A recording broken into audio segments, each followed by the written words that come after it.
So a very important clinical question that we still don't have the answer is, does screening for atrial fibrillation reduce the risk of stroke?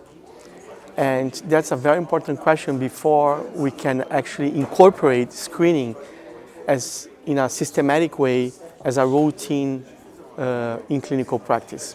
So to try to answer this question, we designed the GUARD-AF, planning to randomize 52,000 participants without AF, obviously, without using anticoagulation in primary care practices in the United States.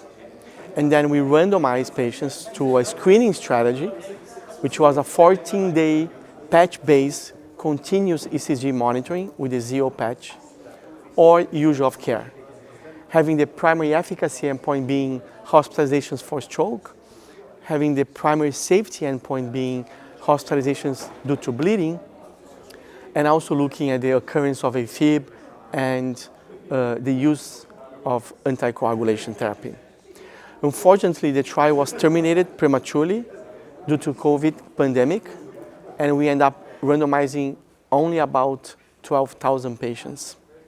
Nonetheless, still large trial, but not as large as needed to answer this question.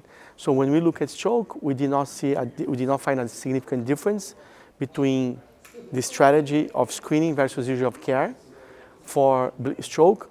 Same results for bleeding, no difference in bleeding. But we did find a 52% increase in the diagnosis of AFib, which was very interesting to see, and also with an increase in the usage of oral anticoagulation. So those were the main findings of the study.